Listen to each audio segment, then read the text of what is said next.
আসো, আপেল খাইতে খাইতে তোমাদের কাছে আমি একটা দুঃখ বলি। আগে খাই তারপর বলি নাকি?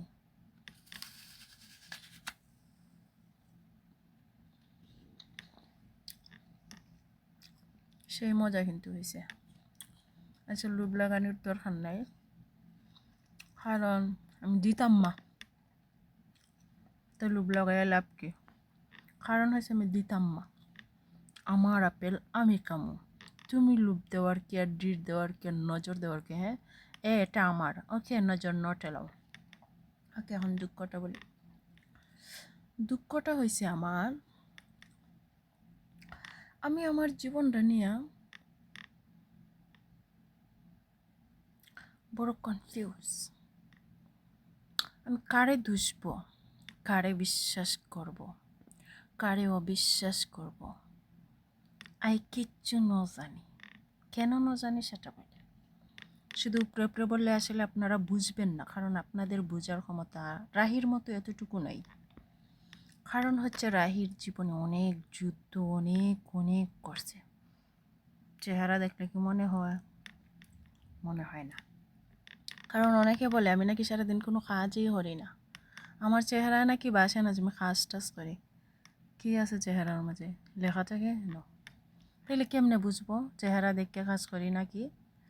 তো এখন কাজ করলে কি আটা ময়দা সব শরীরে রাখতে হবে, মশলা টশলা যা আছে কাপড় চুপড়ে সব লাগাই রাখতে হবে। তাইলে হয়তো বা বোঝা যাবে যে আমি আসলে সারাদিন খামলা খাটি, খামলাগিরি করি। ও মা, আমার আপেল হয়তো মনে লেগেছে। আপনারা তো বেশ আচ্ছা মানুষ, আপনারা তো মনেও করাই দেন না যে আপেলটা খাও তারপর বুক করো। আবার কল, মানে শান্তি নাই, সারাদিন কল কল কল কল। মোবাইলে কল আসছে, আপেলটা হয়েছে রাইখা দিছি। রাইখা হচ্ছে এই যে মাছ গিয়ে নিয়ে আসি খাওয়ার জন্য। এখন খাইমো না দুঃখ হইমো সেটাই তো বুঝতেছি না। আপেল রাস্তাটাই রয়েছে। ওই যে 2 খামর খাইছি, খাইয়া রাইখা গেছি।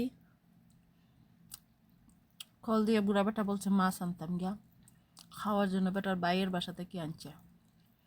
এগুলো শেষ গল্প না, আর আরও গল্প আছে এটার পিছনে। বলছে 10-12টা রুটি বানাইবে, পাতলা রুটি। ওগুলো রুটি বানাইতে 12টা রুটি বানাইতে মনে হয় 1.5 ঘন্টা সময় লাগে। রুটি বানাইয়া ছোটো ছোটো টুকরা হইয়া বাজি হইয়া ছোটো ছোটো হইয়া পেঁয়াজি তারে যে হইয়া ওইভাবে হইয়া দিতাম। মাছখানিটা এত সহজ মনে হইলেন না যে খালি খাই লিতেছি, কষ্ট আছে। এখন খাইতে খাইতে দুঃখটা হয়েছে আমি বুঝতে পারি না আমি মানুষের বিশ্বাস করবো না ভাগ্যরে বিশ্বাস করব।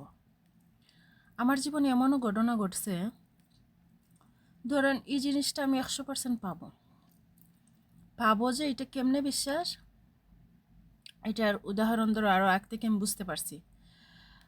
কিন্তু যে জিনিসটা আমি পাবো এটা 100% পাওয়ার পরেও আমি কোনো একটা কারণে, তুচ্ছ একটা কারণে আমি পাই না। বারবার ভাগ্য আমার সাথে এমনভাবে খেলানেলা করে, মনে হয় যে ধরেন এখন আমার উড়ে মাছটা আইছে, এখন আমি খাবো, এখানে আর কারো বাঘ নাই। এখন হঠাৎ করে বুড়া বেটায় কল দিয়ে বলল যে মাছগুলা নিয়ে আমি আবার খাবো, কারণ বেটায় মাছ খাইয়া হারছে।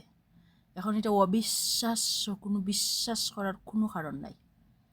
তারপর এখন বেটায় যদি কল দিয়ে বলে যে আমি আবার খাবো মাছ, তখন কি হবে? এটা ভাগ্যর দোষ না বেটার দোষ? আমার লাইফের প্রত্যেকটা জিনিস ওই সিস্টেমে হয়। আমি তো ভুলে যাই কাকে দুষবো।